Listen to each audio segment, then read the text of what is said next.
Hey you guys, welcome to Dad's World. My project for today is I want to put some LED lights under my Lexus LX470 so that way when you disarm it or open the doors underneath my vehicle it just glows in very bright white. So I got some of these automotive or just decorative, I don't know really what they are, but I found them on Amazon, some LED lights. They're 6000K in brightness, so they're super bright. I now have, this is what they look like from the store, and this is kind of what they are going to look like when I'm done with some automotive 3M adhesive on it, not your just white 3M adhesive that they have here. So I'm going to put some good automotive 3M adhesive. I'm going to put some a little bit different wire on there because I need to lengthen my wire, and then I'm going to use some heat shrink tube that's made for marine to keep it waterproof. We'll talk more about that throughout the video, but that's kind of what I'm going to be doing here. So some of the things that I have here is I have some 18 gauge, just some speaker wire. That's all I'm going to be using here. Again, 18 gauge. I know that's overkill for these LED lights, but it's easy to work with. I have some automotive double-sided tape that you use for all sorts of different projects in the RC world. So I have it here for me here. I'm going to use some rubbing alcohol to help get off some of that adhesive, some solder. I have a power supply just out of a computer that's I'm using to convert to 12 volts here to test that out. For that, I now have a soldering iron over here. I have some wire strippers, some scissors, a X-Acto knife, a jewel screwdriver, and some heat shrink tube. Again, this is I consider this for marine to keep things waterproof, but I'm sure obviously you can use them in any application. But when I was doing a project on my boat this summer, I wanted some waterproof adhesive or heat shrink tube, and that's what I have here. And then I have the circuit breaking heat gun to heat the shrink tube.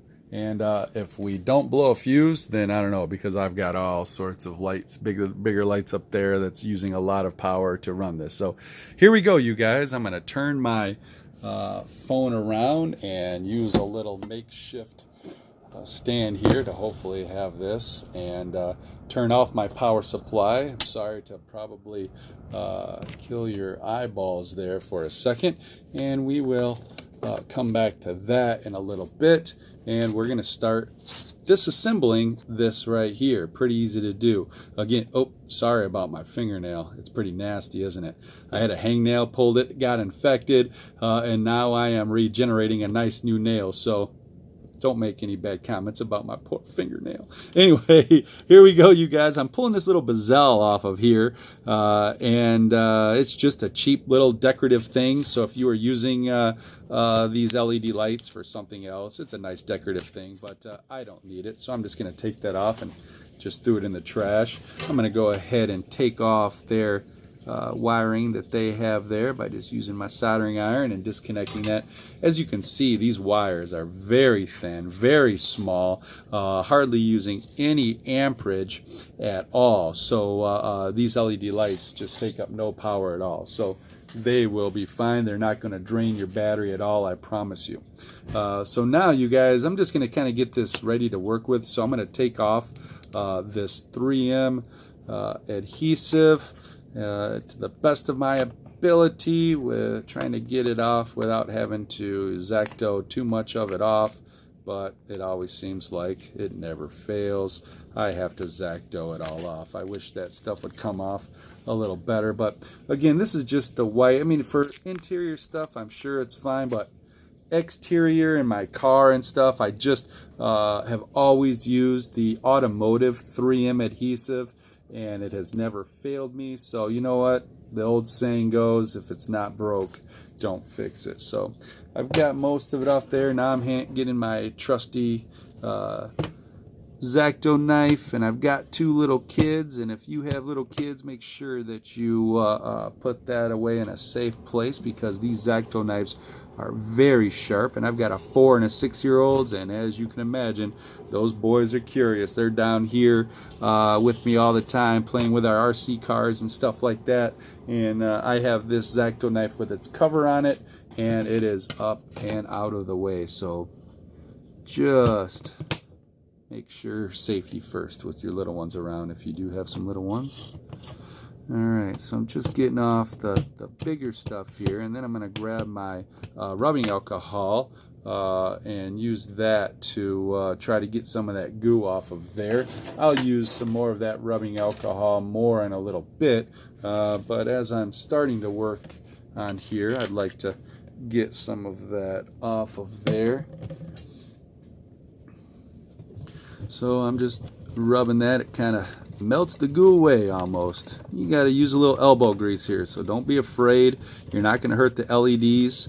They're pretty tough. They got a nice plastic coating on that side to waterproof those LEDs on that side, which is really nice. This is just a thin piece of almost like aluminum, I would say. These things are really nice and light. They're not going to add any weight to your car. Well, a tiny, but to my vehicle, it's a beast. That thing weighs a ton, so it's not going to do anything here. So if you ever want to put these in your racing cars or something like that, you don't want to add light weight. LEDs are really light.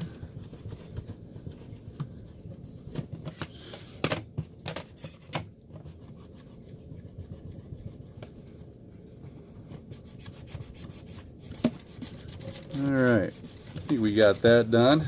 Sorry to bore you with cleaning things up, but I like to kind of get things nice and clean before we go too far. Have a nice clean workspace. So again, I'll work on getting that. Well, actually, I want to get that in. I think I need a little bit more, because that's where I'm going to be putting my heat shrink tube. So I want to get this in before I begin. All right.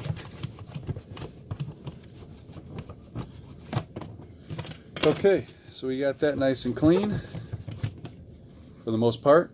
Now, as I'm going to be touching this, I'm going to be getting my oils and stuff all over here, but you know what, we'll clean that off again before we do it. I'm just stretching out my speaker wire right now, grabbing my wire strippers here. We're going to cut that to length. And now, you guys, what I'm doing here is I don't want to butterfly this very much. I don't want to split too much of that. All right, and that's just me. And I'm going to use about an eighth, or cut off about an eighth of an inch of the protective sheathing over the speaker wire. Maybe a little bit more. Okay, so that's about all I cut off on each side. All right, and now I'm gonna, if I cut off a little bit more, I would twist these wires. But man, I tell you what, it's really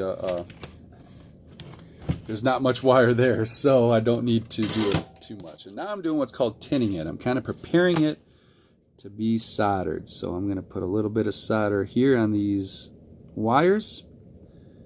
The speaker wire is nice because it's got one all white. That's what I'm going to use for my positive. And then one with a black line on it that I'm going to use for my negative. Now what I'm going to do is I'm just going to tin a little bit more here. Now you can also see that there's a positive, a plus, and a negative. I'm not sure if my focus is focusing in on it or not, but there is one. It's pretty clearly defined. You should be able to see that. If you need to grab your glasses, please do, but make sure you're putting the positive to positive and negative to negative. All right, let's, oh, I got a little bit, there we go. All right, so we've got that all ready to go. So now I'm going to set my solder aside. Move this over. Again, I've got my plus right there, which I'm going to use for my positive. And right now what I'm doing is I like to kind of prepare me for soldering. And so what I'm doing is I'm making it almost like a field goal right there. Getting ready to solder this on there so it's a little bit easier to do. And here we go. I should now, because I tinned them, should be able to just push those down and it goes right on there. Don't leave it on there too long. And I'm going to do that to this side as well. And there we go. Now, as you can see, with running with speaker wires, it may put the wire frayed a little bit right there. But that's okay, because I'm actually going to be putting, again, some heat shrink tubing over that.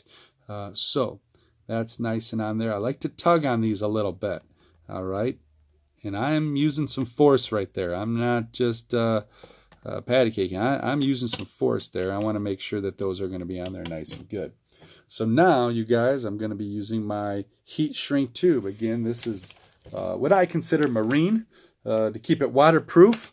I don't know, when I think of waterproof, I think of marine. So I'm kind of putting that over here, kind of stretching that around it a little bit and pushing that on. So that's kind of where I'm at with that. And now I'm going to use my circuit blowing heat gun. So hopefully it won't blow the circuit on us, and go from there. I'm going to turn off my soldering iron for a second. Maybe that will help out and not blow a circuit. Let's see what happens here.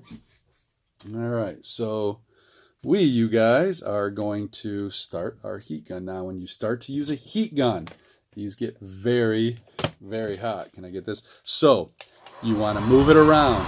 You don't want to keep it on one side for too long, you guys. You'll burn through your wires and stuff like that. Which I want to move that down just a little bit before we get too far into this. Alright, so I'm moving it around. I'm doing a little bit here, and then I'm flipping it. A little bit there, flip it. Don't keep it on one side for too long. This heat gun gets very hot. You want to start to see the goo coming out of it a little bit. Again, that's your waterproofing, so it's getting all on the inside there. And I think that should be about good. And we did not blow a circuit. That's a good thing. And I unplug my heat gun when I'm done, because again, I got little guys running around and that can get hot. You leave that plugged in, you step away for 2 seconds, and that's when the danger can happen. So as you can see, I kind of waited a second or two. This is hot, so just do this a little bit, but I like to press down on this to get that goo all up in there. And then I'm not sure if you can see that or not. I don't know if my focus is in good enough, but there's a little bit of goo around right there that is all now on the inside of this, waterproofing it. All right, making a very nice waterproof part, because it's going to be underneath my vehicle. I'm here in Michigan. There's going to be rain. There's going to be snow. There's going to be sleet. There's going to be who knows what. It can be 91 day and 30 the next in here in Michigan. So I'm going to test this out. I'm going to go ahead and grab my power supply, and I'm going to unhook my one that I had connected at the beginning of our video. And when you get your power supply, you guys, there's a bunch of YouTube videos out there kind of explaining power supplies. I'm just going to go ahead and cut off some of that so I can plug it into there. About using these for hobbies and stuff like that. I use this all the time. It was very easy for me to take it out of a computer. And then I just had to make one quick connection on the main connector that would get plugged into your computer's motherboard to power it. So when you actually hit the power button, it's almost like a remote. Now, I grew up in the automotive car industry back in the 90s and stuff like this, where you used a remote wire to turn your amplifiers on from your head unit. That's kind of what this is doing. It's just a remote wire to say, hey, the power button's been pressed, turn the power supply on. Because you don't want your power supply on if your computer's not on. So I just had to jump that, and it was very easy to do. It was a quick YouTube video figuring out what wires I needed to jump on the main wiring harness coming out of the power supply. It literally took me, whoa, there we go. It literally took me a couple seconds to do. So the moment of truth. We've got this in. I want to double check myself, make sure I have my positive to positive, negative to negative, and it looks like I do. I hope I don't blind you guys with this. 6,000 K of light. Yes, it works. Cool. Very cool. So again, I've got a good connection. Now, you guys, what I'm going to do is I like to leave this on while I finish each one of my lights up. So if it starts I don't know, the light starts twitching a little bit or something like that, I know I may have a bad connection. I don't want to go putting this on my car if that's like that. So I'm going to leave that on while I finish this up. I'm going to put a little bit of alcohol back on my rag here. I'm putting some of the automotive 3M adhesive on it now. Just taking off any oils that I have on here from my fingers of working on this. But again, it's going to be really cool when I open my doors, or again, if I turn on my or turn off my alarm as I approach the vehicle, my car will just glow and it will look sweet at night. I can't wait to see what it looks like. I've got a few more of these to do, and then we'll be out in the garage and we will take 2 on our videos. I'm just going to blow on this a little bit.